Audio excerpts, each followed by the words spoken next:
Yes, guys, welcome back to Chelsea Fan TV. Welcome back to another match review. Big up to everybody that's locked in, and we are back after another victory. Thank the Lord. Thank the Lord. We're slowly turning Stamford Bridge into a bit more of a fortress. The game still looks sinful as hell, but we're getting the results. I guess that's all that matters at the end of the day. So I'm not going to be too negative about it because this was literally the sort of performance that I expected. I thought we'd not look great, but we'd get a moment of magic somewhere. With Fulham's away record, I thought they'd be a little bit toothless, and guess what?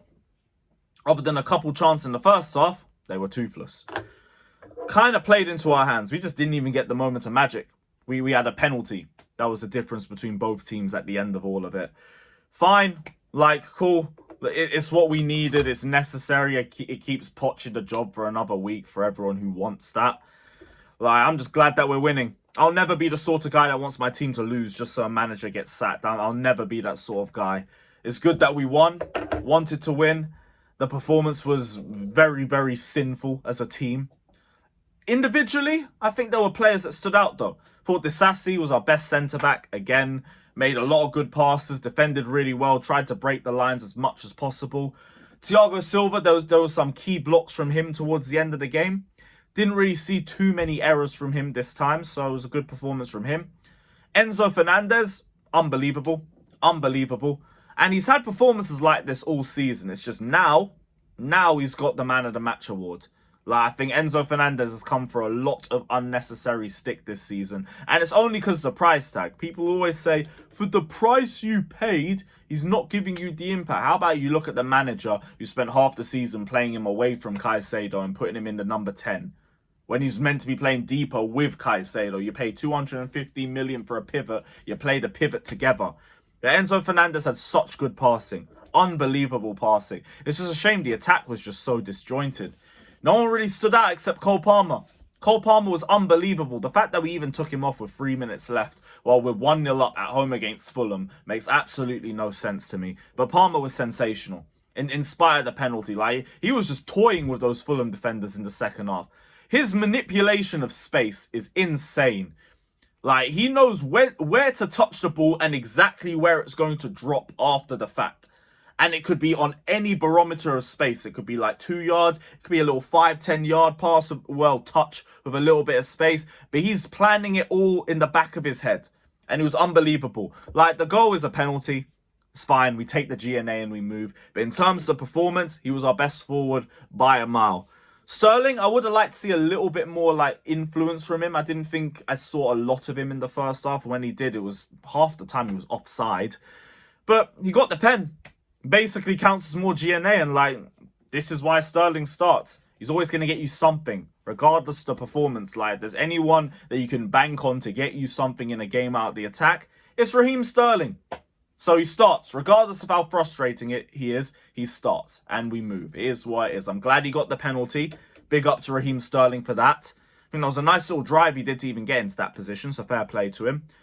Who else? Broja was all over the place. He was all over the place.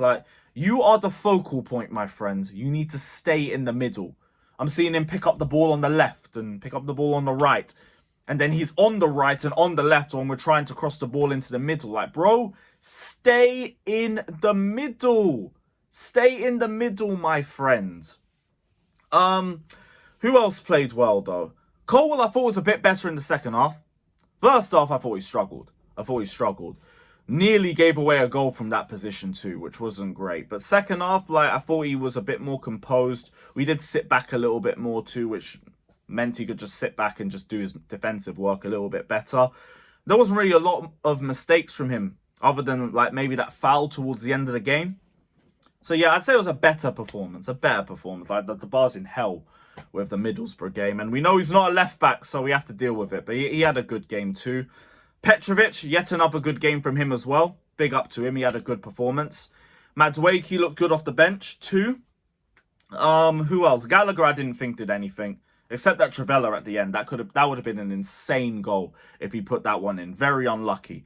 But other than that, he didn't do anything noteworthy. And I know people are going to rip me in the comment section, say he worked hard, he did the pressing and everything. Bro, when he did that, he was opening up so much space in the midfield. It wasn't even funny. Although that says more about our structure and why we press from the number 10 as opposed to pressing from the striker. But like, that's a different conversation for the manager and a different conversation for a different day, because everyone's going to be like, oh, we won. Be happy. Stop being negative. So whatever, man. I'll feed you positive merchants, man. I'm just glad we won the game. Glad we won the game. Although, I say I need to be positive. Like, those substitutions, man, they fucking stunk. We are 1-0 up at home against Fulham. And this fraudulent terrorist is defending for his life. He is defending for his life. We are playing a deep-ass block. We take off Sterling to bring on Chilwell, a left wing. Again. Mudryk is not rated. Mudryk is not rated because this is one starting 4 for him now. He's gone right back down the pecking order again after the Newcastle goal. It's ridiculous, but even the build-up in the Preston game, that's the only game he started. It's the only game he started. But how he didn't come on when we should be trying to chase the game and go for a second says a lot about the manager and how pragmatic and shameless this guy is. Then we take off Cole Palmer with like 3 minutes left and he's literally cooking. Why do you stop the chef in the middle of making his food? Why do you do that? It's just whatever we won, so it's not that bad. But this guy is an absolute criminal, man. He defended for his life at home against a dead Fulham side. Come on, brother. Like, are you serious? You are an absolute criminal, my friend. You are an absolute criminal. But hey, we won. We won. We'll take it. Big up to Enzo Fernandez, my man of the match. Big up to Cole Palmer. Big up to Disassi. Big up to Caicedo. Another brilliant performance from him. He's starting to look a lot more consistent as well. Middlesbrough game aside, as of course, as we have to acknowledge that. But yeah, it's good to be back after a win. We did a double over Fulham. Something them lot up in North London don't really know a lot about. But hey, what do we know? What do we know? Yes, we can still say we run London, because we got these medals and Arsenal and Spurs ain't done anything to try and claim this city. London is either blue or London is dead, but West London is definitely blue. Fulham, know your place. You will always be little bro. Don't ever forget that. Now you go and you steal points off our rivals and you go and beat Liverpool and get to the final, because West London needs this. West London needs this final.